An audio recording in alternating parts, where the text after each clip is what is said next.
Pretty centered.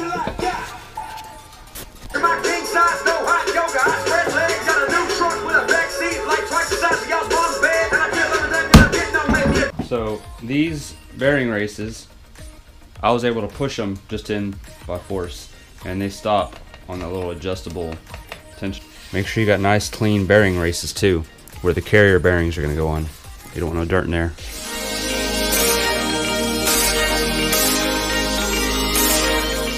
Try to get a good even coat without too many streaks in it. You know, where you can see, like, still see the metal. Try to get a good solid coat, so, but not too much excess, so whenever you spin it around, you don't have too much squishing everywhere, and you got good clean results. A little bit of oil. Because I don't have the breather cap on, I can visually see where I was.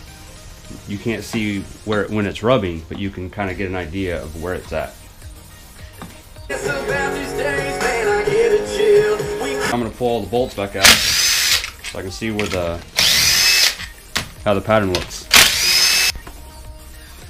So the drive side looks like it's fairly centered, the pattern, but it looks like it's touching the top just a hair. And on the coast side, it looks like it's fairly centered,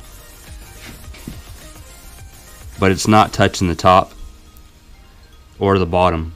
What I always do is I pay attention, which I might not have shown, how much slack there is in it. So I try to keep a mental memory of how much there is, and in combination with that and the teeth pattern, then I try to assess what's good. I decided to adjust the tensioner one more notch to decrease backlash. Alright, so I found the snap ring that locks onto here. When you push this in the side, it locks in the carrier. It was still inside the carrier, so I'm going to put this carrier in here, put the case half on, and see if I can stab this in and it go in. Feels like it's in there as far as it'll go.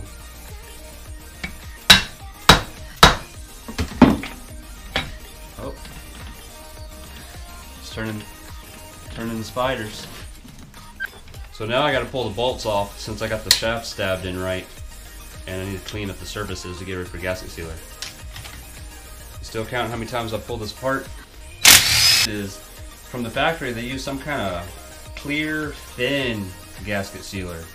So when I applied gasket sealer this time, I put a very thin coat going all the way around, and I'm not going to let it sit too long. It hasn't been sitting that long.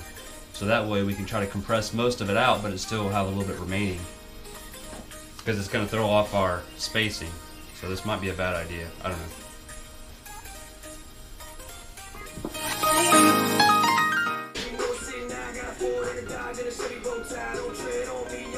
So we got it all back together. We got I did not change the pilot bearing. If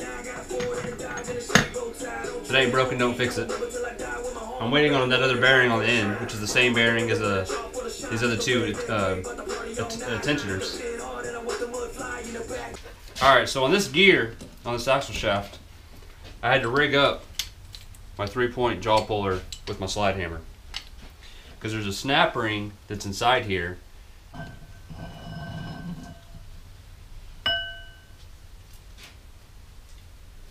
And what do you know? There's another fucking bearing in there. Alright, so the third bearing that the master install kit didn't have, I had to go get national bearings. Because they said, O'Reilly's, they said it was made in America. B2012. That is the same package or product I've purchased 3 times in a row now. So I need a third one for that axle tube.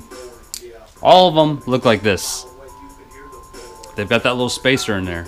Or collet, or well, I don't know, belt, whatever you call that. Well, the one I just bought is solid bearings. Yeah, my gloves broke. Solid bearings all the way around. Had a lot of glue and some kind of, I guess their oil is dried out. I cleaned it off some cleaner. Now I'm gonna lube it and put it in. But this one is actually Torrington. And I looked it up, and online it says a division of Timken. I'm guessing that they're just, National Bearings is buying American-made bearings and selling them or repackaging them. I have no idea, but we're gonna give it a shot.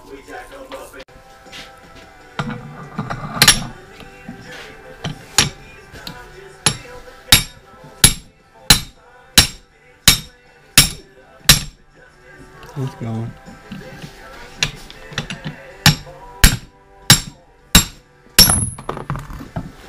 And she's out of there!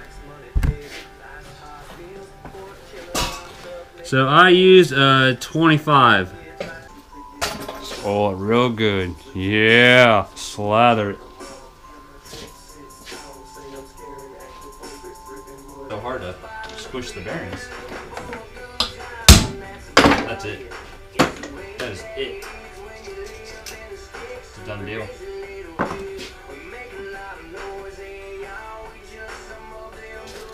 Which one was it? Didn't I have another one?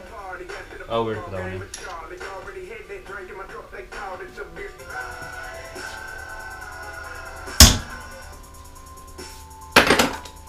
I don't know if it's actually on that shoulder yet. We're gonna put a small one.